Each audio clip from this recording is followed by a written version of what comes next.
kissing in the rain, cute, that's great. Screaming and fighting, not great, not healthy. Hello everyone, on my channel I analyze song lyrics very in depth through the lens of literary analysis to celebrate the release of Fearless, Taylor's version. I'm going to be analyzing some songs off of Taylor Swift's Fearless album. The song we're analyzing today is The Way I Loved You. On my channel, I've analyzed quite a few songs off of Folklore and Evermore. I'll go ahead and link those playlists below if you're interested. I've also analyzed other Taylor Swift songs that will be linked down below. If you have any requests of songs you'd like me to analyze of Taylor or any artist, leave them down below in a comment. Quick disclaimer before we get started, music is very subjective. Everything presented in this video is my own personal opinion. I always encourage you all to comment down below what your thoughts are. I think that word choice is very important. For that reason, on my channel, I tend to concentrate on diction, which is word choice, and connotation, which can be thought of as the vibes or the emotions that the words elicit. Let's get started.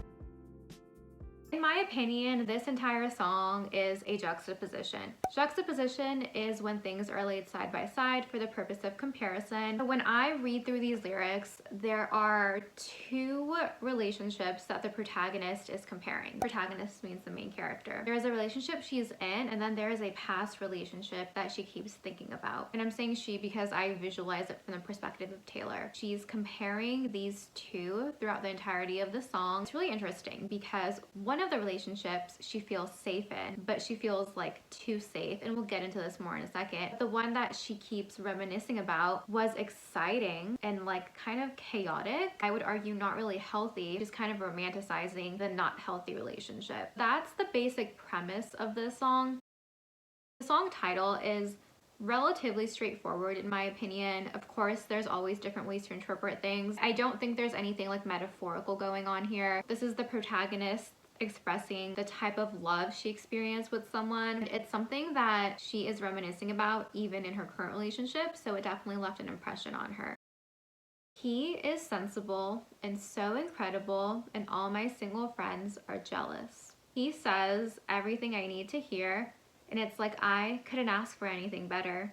He opens up my door and I get into his car and he says, "You look beautiful tonight," and I feel perfectly fine. Standalone, this first verse seems pretty chill. It's giving you context clues. It's setting up the dynamic of the relationship between the protagonist and her romantic partner, like a pretty healthy relationship. But as we'll see, the protagonist isn't really into the person she's with. She seems to romanticize another relationship. That relationship had passion. I think the protagonist thinks it was passionate, but to me, an outsider looking in, it was potentially very toxic and unhealthy. You have to remember this album came out in 2008. Taylor was still a teenager. When you say someone's sensible, there's no chemistry in that word. The word sensible here is very significant. A sensible person is someone who acts on good judgment, has practical ideas, and has a great understanding. This is a very good quality for anyone to have. However, it's not romantic or flirtatious in any way. It's interesting that this is the first thing that comes to mind for the protagonist when she tries to describe her current partner. This song is about love. It's called The Way I Loved You, right? So the fact that the word sensible is the first adjective used to describe her current partner shows me that there's an opposition here. Something's not fitting, something's not clicking. Again, being sensible is a very positive thing, and you should want your partner to be a sensible person, but that shouldn't necessarily be the very first thing you state about them. And I will touch upon this more in the song. When the protagonist talks about her current romantic partner, it's like she is describing him from a distance, and she's giving him qualities that like a grandma would think are good qualities. There's no like chemistry here. She's saying that he's sensible. Later on, she'll say how, he walks her to her car. She is describing things that have no emotion behind them. This is really important to pay attention to because when she describes her previous partner, she uses words that are emotive. Words like screaming, fighting, kissing. feeling. I'm not saying all of those emotions are positive, but there's still emotions. She's still feeling something. But with her current partner, she is describing things that are very cut and dry. You can tell that there is no emotional depth or emotional attachment by the way that she's describing him. The diction in this song is really, really important because it shows how the protagonist feels towards each of these people. It's making it seem like very business. Like, oh, you're a sensible person. I will hire you for like this job. Wearing a suit and a tie with your suitcase, going to work.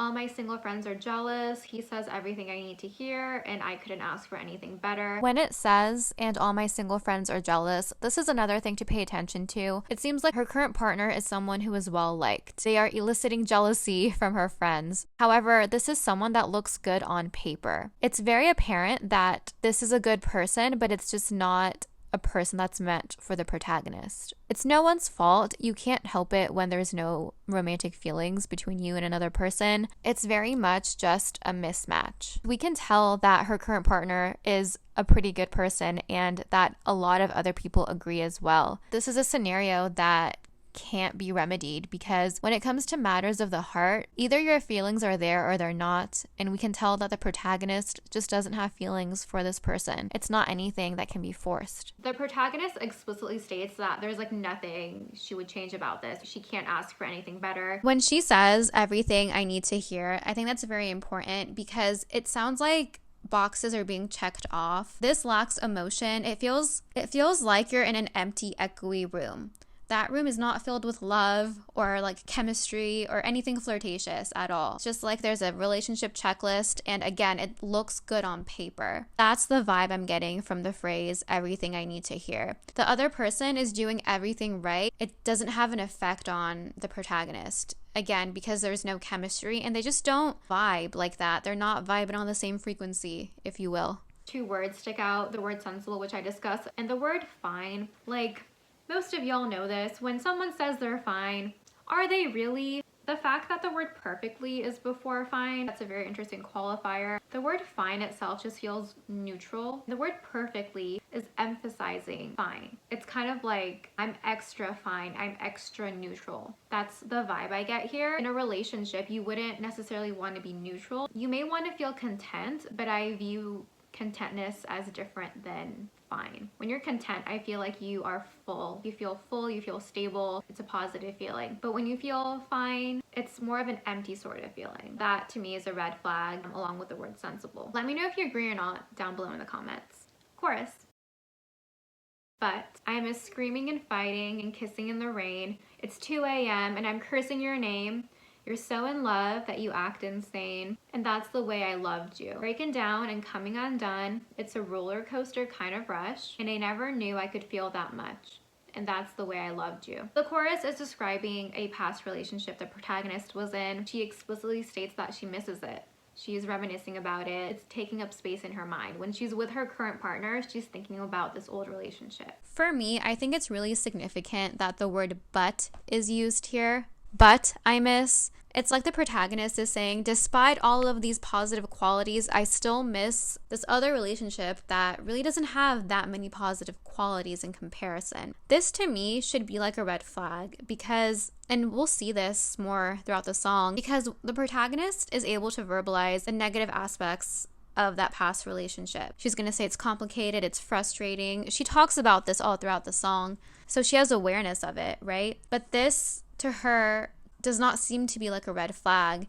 It just seems to be like a passionate sort of love. So she's aware of these things, but she's defining it or validating it in a different way. I am keeping in mind that this is about a younger love, so perhaps she's not validating these things to just make herself feel better. I think she really did believe that these sorts of things just mean that you're really, really in love because your emotions are so intense. I chalk it up to just young love and being inexperienced. So she misses screaming and fighting and kissing in the rain. Of these three things, only one of them seems healthy to me, the kissing in the rain part. Kissing in the rain, cute, that's great. Screaming and fighting, not great, not healthy. That shouldn't be happening that regularly. It's very interesting that she misses that. I think what's going on here is the protagonist is confusing screaming and fighting with like a passionate sort of love. I talk about passion a lot in my videos. I talked about it a lot in my lyric analysis of Summertime Sadness by Lana Del Rey. I will link it if you're interested. But I think that's what the protagonist is craving, passion. She wants to feel something. Even says, I never knew that I could feel that much. Another thing I want to pay attention to here is kissing in the rain. Kissing in the rain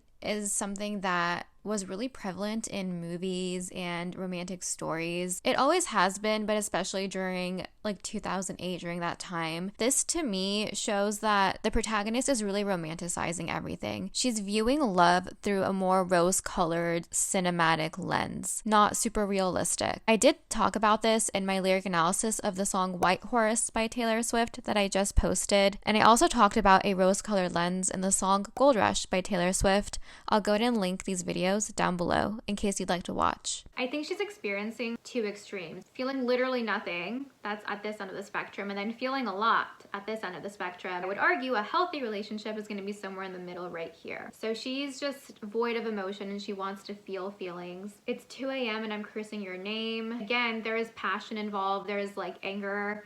There's like angst involved. Maybe she was wearing a leather jacket when she was cursing his name. I don't really know. But again, that's not like a healthy thing because, okay, if it's like 2 a.m., like I would want to be like sleeping and like resting. Or if I'm awake for some reason, I want to be chill. You know, maybe I'm watching Netflix. Did Netflix exist in 2008?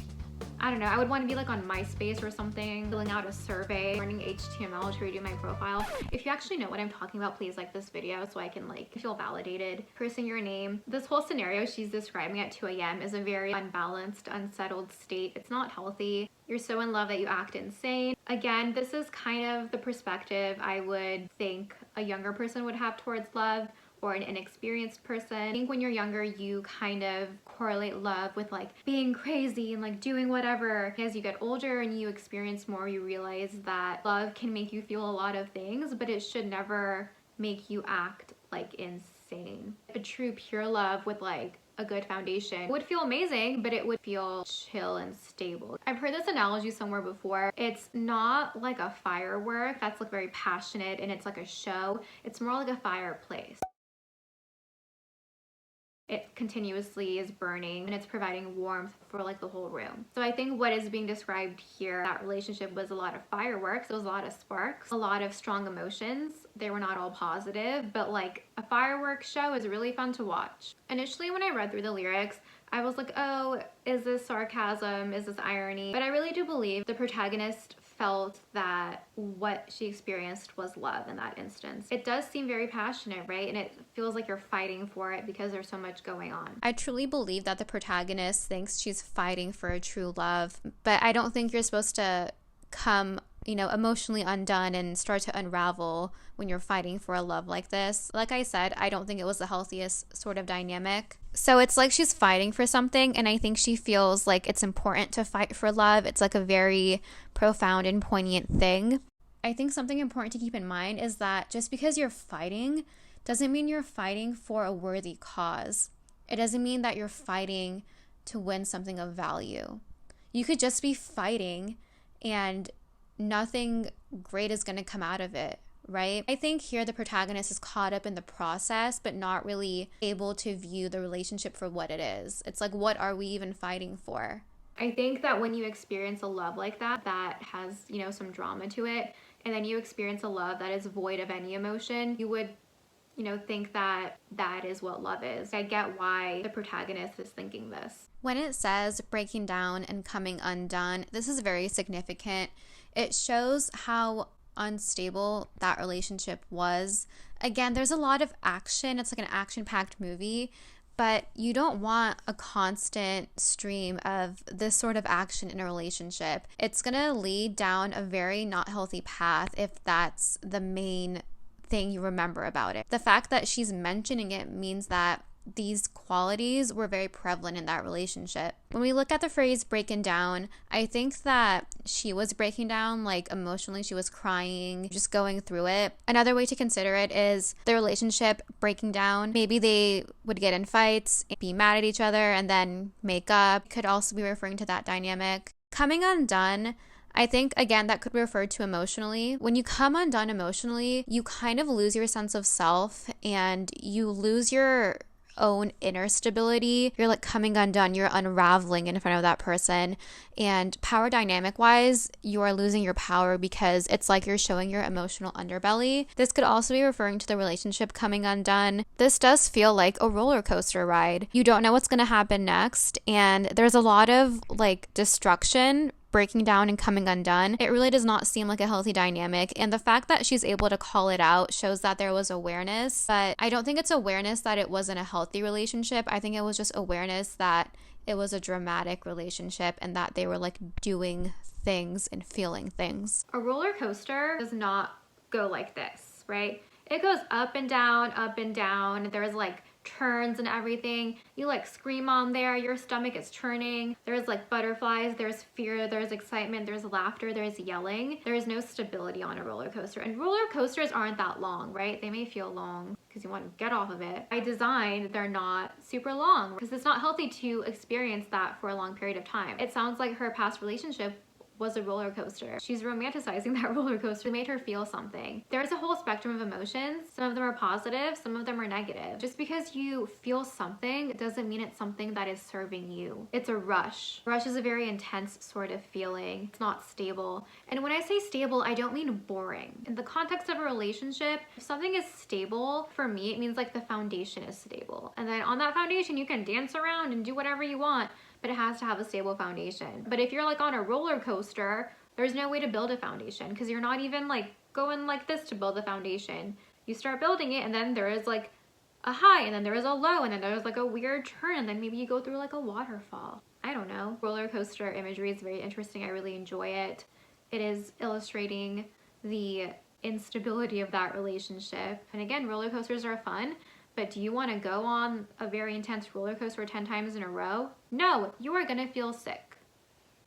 Do not recommend that. The roller coaster will make you feel sick physically. This sort of relationship that's being described here will make you feel sick emotionally. And if it goes on long enough and if it's a very specific type, even like mentally. Something that I find really interesting is that the protagonist keeps referring to her former love by using the word you. It's like she's directly calling this person out. It's more intimate and more direct. But when she refers to her current relationship and her current partner, it feels more far removed. There's like a distance between them. She keeps saying the word he instead of you. She's not directly referring to that person when you compare it to how she talks about her former partner. Definitely discussed from a point of view that's far removed, which is ironic because this person is, you know, like right in front of her. It's her current relationship. The fact that there's a difference in like the pronouns used is really significant. It truly shows how she views each relationship, and it also is a good indicator of her comfort level.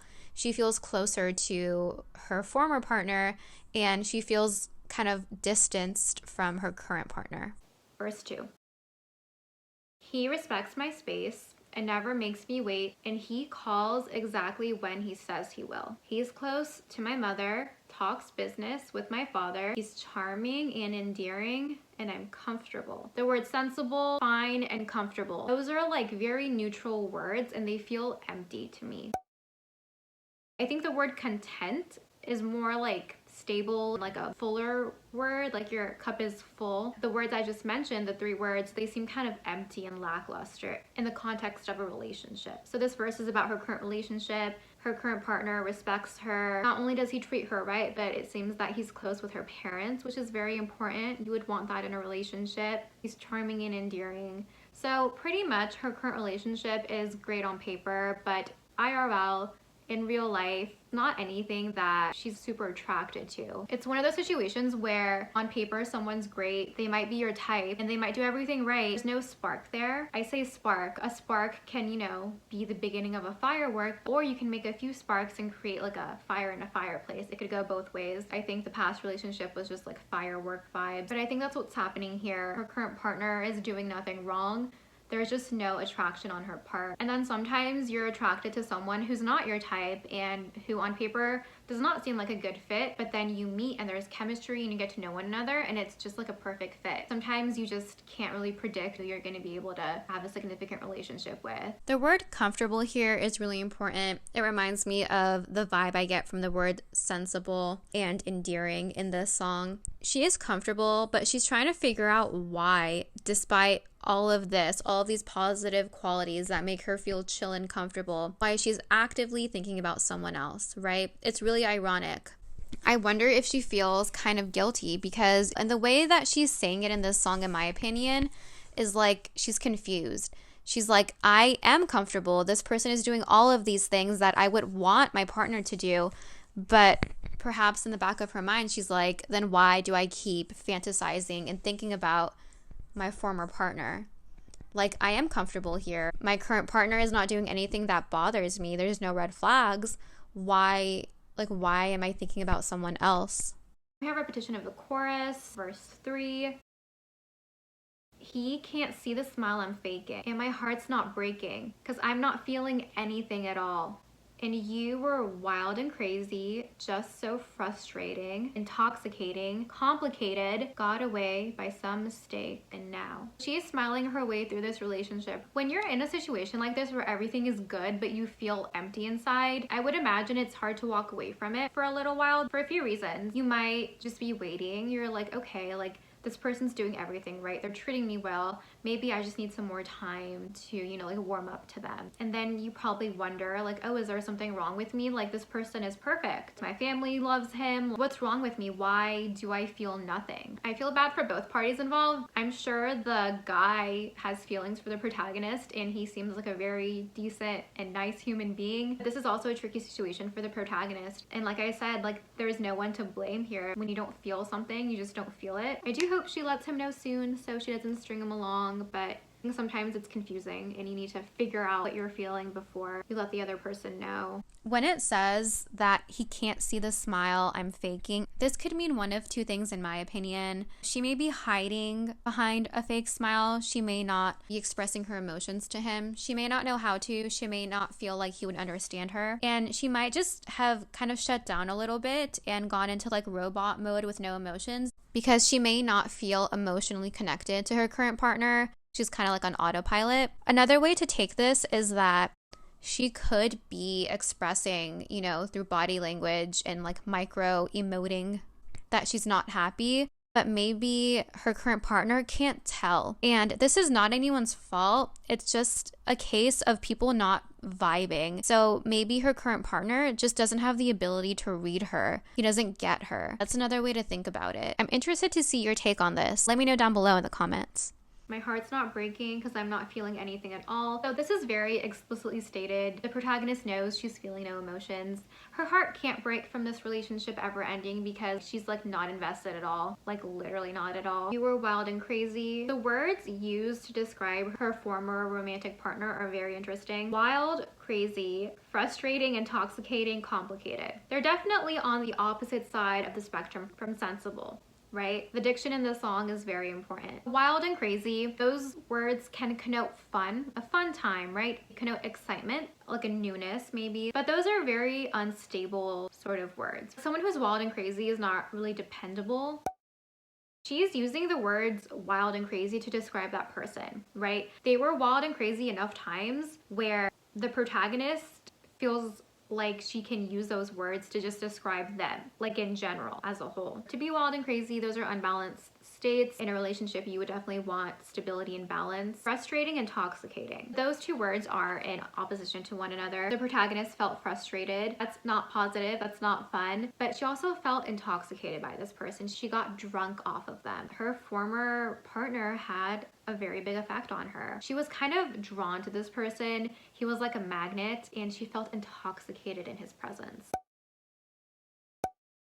I think she was very much infatuated with that person. I think she is confusing infatuation with love. I think when you're younger too, when you meet someone who's so different from you and they're crazy and wild, you're like, oh my gosh, this is what I've been missing. They're gonna teach me so many things. This is so new for me. When you feel the frustration, it's not fun, but I think when you're younger, you think it's a part of it. You think you're supposed to feel frustrated. You think you're supposed to feel these negative feelings because that's part of the process. That's what love is. You have to fight for it. Of course, in any sort of relationship, frustration is going to occur. There are going to be bumps in the road, obviously. But I think when you're younger, you tolerate a greater caliber of unbalance and instability that you would never tolerate when you are a little bit more experienced in love. There is awareness, right? Words like frustrating, earlier in the song, breaking down, coming undone. Those are things that shows awareness on part of the protagonist. When something is complicated, it's difficult to understand. The word complicated is significant to me because it makes me feel like the protagonist was trying to figure her former partner out. He's so complicated. I just need some more time to understand him and then like everything will be great. But I don't think she ever could have understood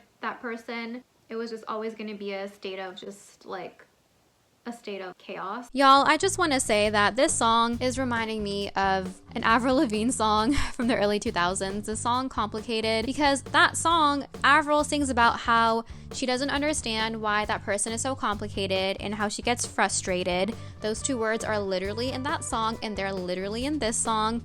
And, you know, Avril knew that that was not a positive vibe. She was like, why did you have to go and get so complicated? This also reminds me of the Mary-Kate and Ashley movie, New York Minute, where Mary-Kate pretended that Avril Lavigne was a professor and quoted this song. And I'm just saying that both Mary-Kate and Avril Lavigne knew that a complicated relationship was not chill and that it should be avoided at all costs. So I hope that the protagonist eventually got that memo as well. Instead of searching for like a passionate, complicated relationship, she would begin searching for and expecting a chill vibe and a stable vibe in a relationship. But yeah, I just wanted to include that because I love Avril Lavigne and I really enjoy early 2000s movies. Okay, bye. Got away by some mistake and now. It's really interesting that it says by some mistake. This shows to me that the protagonist is regretting that relationship ending. The protagonist really is equating that sort of roller coaster of a relationship to true love or to a love that she wants. Again, I think this is just due to like youth. Then we have repetition of the chorus, but the pronouns are a little bit different. So let's go ahead and read through that. I'm a screaming and fighting and kissing in the rain. It's 2 a.m. and I'm cursing your name. I'm so in love that I acted insane, and that's the way I loved you. Breaking down and coming undone, it's a roller coaster kind of rush, and I never knew that I could feel that much, and that's the way I loved you. So it's the same exact chorus, but previously it said, you're so in love that you act insane, so she was talking about her former romantic partner. Now she's saying, I'm so in love that I acted insane. She's saying not only did you act crazy, I also acted crazy. It's kind of like a whirlwind romance. That's the vibe I get from this past relationship. For the protagonist, that was her definition of love. And then for the outro, we have, and that's the way I loved you. Never knew I could feel that much, and that's the way I loved you. If you want to think about the title of the song a little bit more, let's look at the phrase, the way. Just that, the way. That to me implies that there are multiple ways present. She's just talking about one way. So for the protagonist, you could argue that she views love as existing differently. It's really interesting when we consider this because in essence, the protagonist is saying our chaotic sort of dynamic, that's our love.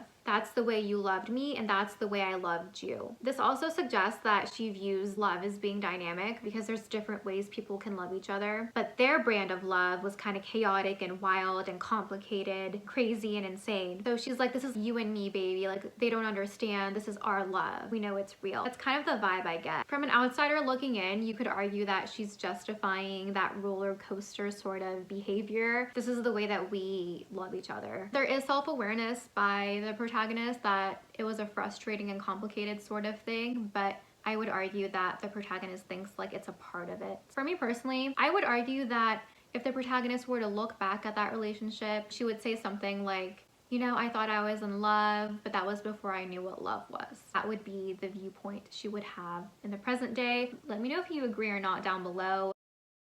I don't think the protagonist should be in either one of these relationships. If she wants a relationship, one in the middle of this spectrum would be a healthier alternative in my opinion. That's all I have for this song. This is a very nostalgic song and album for me to analyze. It's definitely a lot lighter and playful than Folklore and Evermore, which we've been analyzing a lot recently. I'll go ahead and link all the Taylor Swift playlists down below. Let me know your thoughts on this song. What's your favorite song from the Fearless album? Make sure to like this video if you enjoyed it and subscribe if you haven't already, if you want. Thank you so much for watching. I really appreciate it, and I hope you have a great rest of your day.